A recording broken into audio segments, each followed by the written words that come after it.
Olá, sou Paulo Roberto, pastor do Ministério de Missões, Evangelismo e Discipulado da Assembleia de Deus em Fortaleza.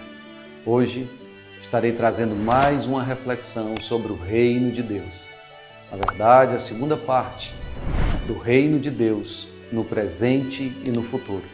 Desejo ler um texto que se encontra na primeira carta de Paulo aos Coríntios, no capítulo de número 15, no versículo de número 50. E agora digo isto, irmãos, que carne e sangue não podem herdar o reino de Deus, nem a corrupção herda a incorrupção. Este versículo faz menção ao reino de Deus, mas o reino de Deus na era vindoura, o reino de Deus no futuro. Porque no atual momento, nós estamos ainda nesse tabernáculo, neste corpo.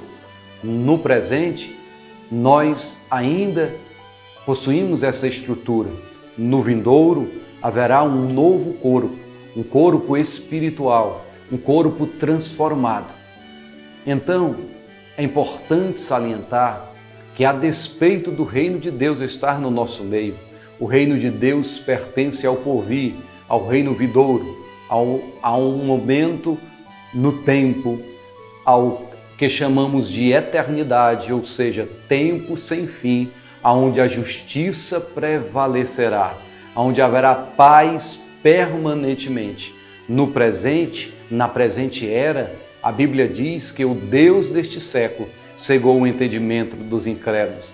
No presente, a aflição, a ansiedade, a angústia, a dor, a tribulações, mas no porvir, o reino de Deus será um reino de paz, um reino glorioso, um reino onde as palavras são poucas para descrevê-lo, tamanho será a sua grandiosidade. Será maravilhoso poder participar deste reino. No presente, para adentrar no reino de Deus, é necessário que o homem nasça de novo. Nascer de novo significa uma regeneração no homem interior. No futuro, para entrar no reino de Deus, é necessário ser filho da ressurreição. É necessário experimentar a ressurreição. O reino de Deus pertence à era vindoura, mas o reino de Deus já invadiu a era atual.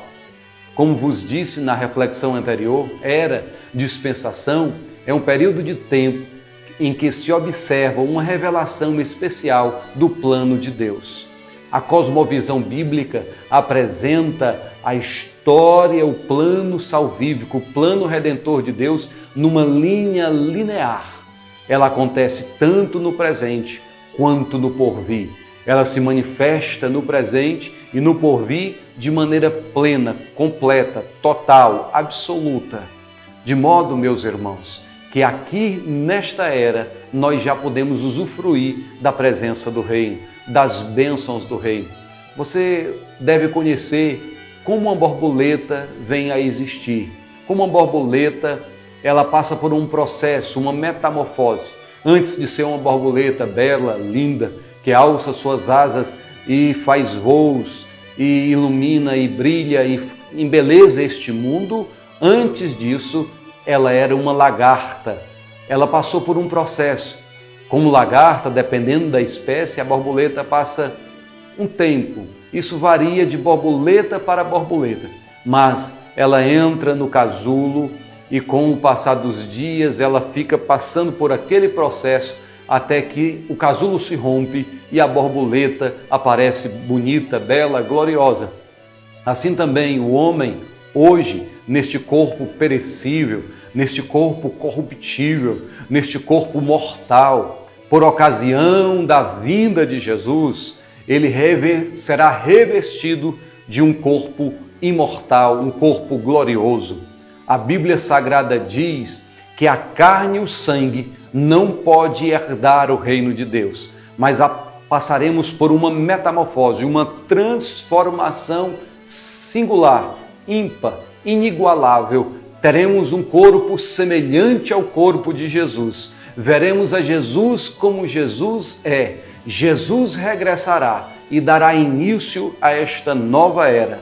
A Bíblia nos fala da vinda de Jesus de duas formas. A primeira, ele já veio, ele vestiu a pele humana, ele viveu entre nós. Muitos não criam nas profecias bíblicas que anunciava o nascimento de Jesus, que apontava um tempo chamado plenitude, que Deus enviaria o seu Filho para nascer de uma virgem por nome Maria. Ainda hoje, muitos não acreditam.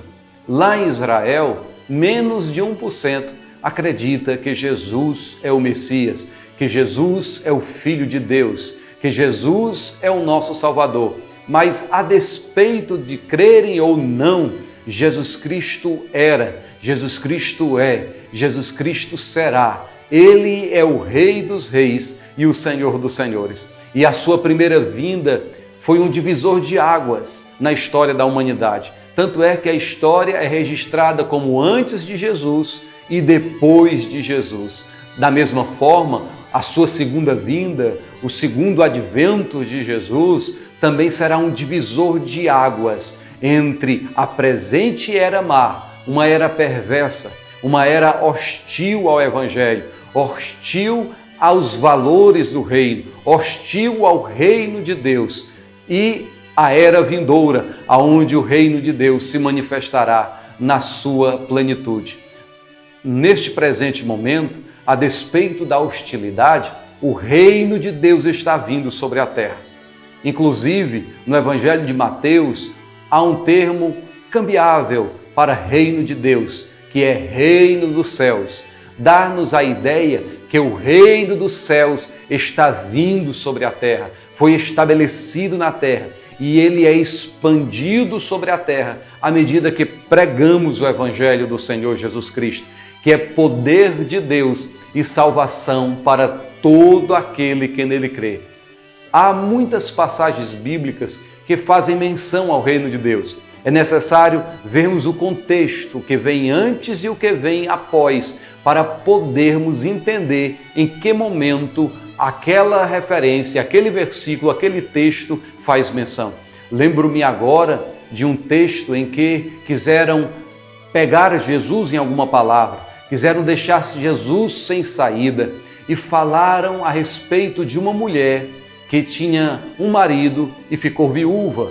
E eles falaram, os saduceus não criam na ressurreição e disseram: mestre, a lei de Moisés nos manda que quando uma mulher fica viúva sem deixar filhos, sem deixar descendência para o falecido, o seu irmão deve tomá-la por mulher e o primeiro filho leva o nome do falecido.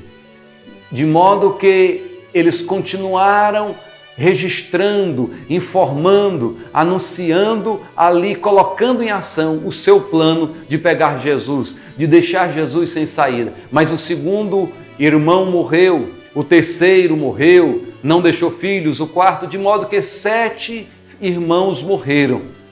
E a mulher ficou viúva de ambos. E a pergunta dos saduceus foi: na ressurreição, de quem será a mulher, a esposa? Jesus disse que eles erravam não conhecendo as Escrituras, nem o poder de Deus. Jesus disse que na ressurreição não haverá casamento, não serão dados em casamento, porque seremos semelhante aos anjos. Ou seja, na presente era, os homens se casam porque precisam ter filhos para propagar a raça humana.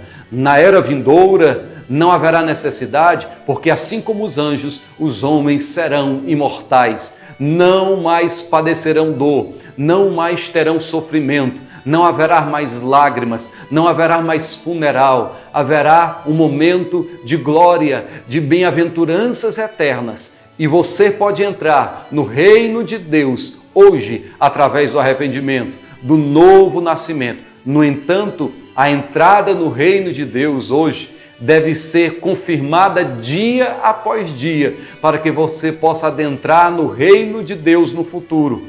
O apóstolo Paulo disse que por muitas tribulações nos importa entrar no reino de Deus. Aqui ainda há muitas tribulações. Jesus disse que há muitas aflições, Certa vez Jesus disse que o reino de Deus é tomado à força, ou seja, somente os que se esforçam, os que permanecem fiéis, serão achados dignos de adentrar no reino vindouro e estar eternamente na presença de Jesus. Te convido a fazer parte deste reino no presente e a perseverar para que você faça parte no reino no futuro. Que Deus em Cristo possa te abençoar rica e abundantemente.